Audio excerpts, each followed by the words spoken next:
Cada año, el alcohol mata a casi 3 millones de personas. Es responsable de más de 200 enfermedades distintas. Destruye hígados, familias y carreras. Los científicos saben desde hace décadas que crea dependencia física, altera la química del cerebro y acorta la vida. Y si alguien lo presentara hoy por primera vez ante una agencia reguladora, con todos esos datos sobre la mesa, casi con certeza lo clasificarían como una droga de alto riesgo. Acceso restringido, uso controlado, posiblemente ilegal. Pero tú puedes comprarlo esta tarde en cualquier tienda de la esquina. ¿Por qué?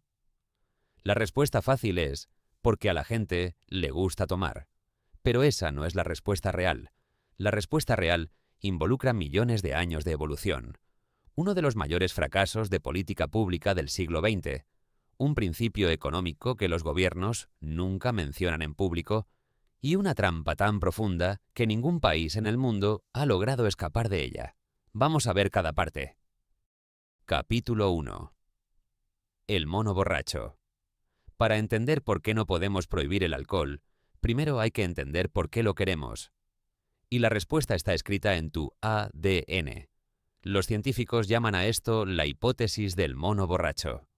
Hace millones de años, nuestros ancestros primates vivían en los árboles y sobrevivían comiendo fruta. En un bosque denso, encontrar la fruta más madura y nutritiva era literalmente una cuestión de vida o muerte. Aquí entra la química. Cuando la fruta madura en exceso, fermenta. La levadura que vive en la cáscara consume el azúcar y lo convierte en etanol, alcohol.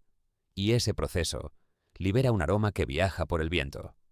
Para nuestros ancestros, ese olor no era una invitación a la fiesta.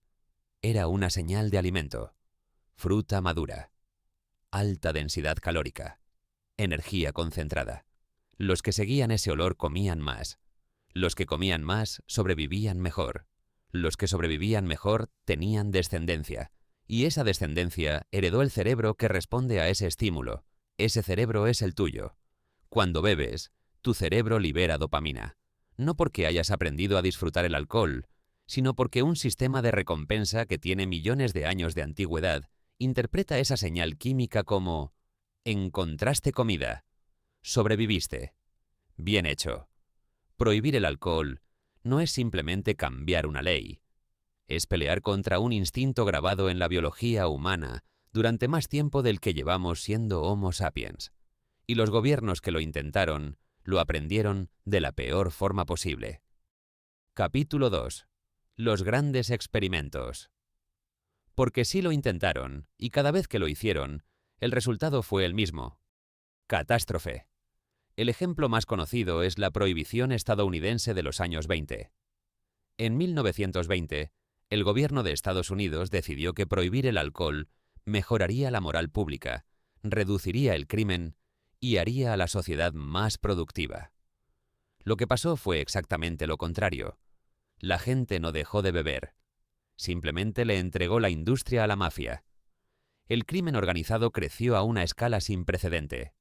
Al Capone, que antes vendía periódicos en la calle, se convirtió en uno de los hombres más poderosos del país. La tasa de homicidios aumentó casi un 30% durante la prohibición. No bajó, subió. En 1933, después de 13 años, Estados Unidos admitió el error y derogó la ley. Pero quizás el experimento más fascinante y menos conocido ocurrió en la Unión Soviética en 1985. Mikhail Gorbachov lanzó una campaña masiva contra el alcohol. Cerró tiendas de vodka. Destruyó viñedos que llevaban décadas produciendo. Limitó los horarios de venta. Al principio los números parecían positivos. La esperanza de vida subió. Los accidentes laborales bajaron. Parecía que funcionaba. Hasta que el azúcar desapareció de los supermercados de toda la URSS. ¿Por qué? Porque la gente lo estaba comprando en pánico para fabricar alcohol ilegal en sus casas, en sus cocinas, en sus bañeras. El Estado perdió miles de millones de rublos en impuestos. La economía, que ya era frágil, se resintió todavía más. La popularidad de Gorbachov colapsó. Le pusieron un apodo, el secretario del agua mineral. La campaña fue abandonada en pocos años. Y estos no son casos aislados. En varios países del mundo donde el alcohol está prohibido o severamente restringido, el consumo clandestino sigue existiendo. Solo cambia quién lo produce y bajo qué condiciones. La historia repite siempre la misma lección. No puedes legislar un apetito humano, solo puedes empujarlo a las sombras. Capítulo 3. La ley de hierro. Y cuando lo empujas a las sombras, activas algo que los economistas llaman la ley de hierro de la prohibición. El principio es simple pero brutal. Cuanto más severa es la prohibición, más peligrosa se vuelve la droga. Piénsalo así. Si eres un traficante que mueve mercancía ilegal, lo que necesitas es el mayor efecto posible en el menor volumen posible.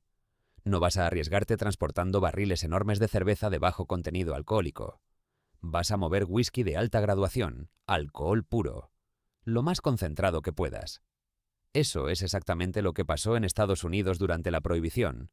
En pocos años, el consumo de cerveza cayó y el de licores fuertes se disparó, no porque la gente de repente prefiriera el whisky, sino porque era lo único rentable de producir y transportar ilegalmente. Y hay una consecuencia peor.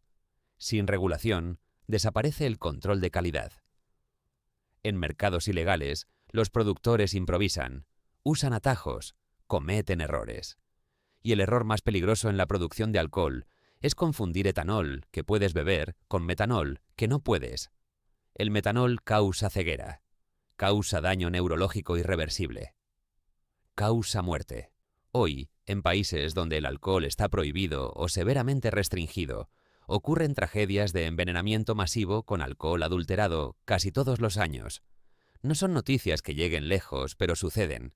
La prohibición no elimina el riesgo, lo multiplica y lo entrega a personas que no tienen ningún incentivo para controlarlo.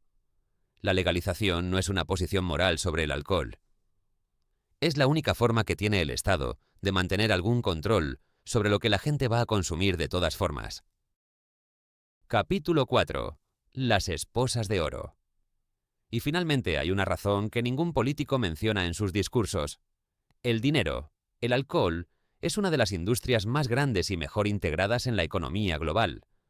Los impuestos que genera, los llamados impuestos al pecado, representan miles de millones de dólares cada año en prácticamente todos los países donde es legal. Pero aquí está la trampa.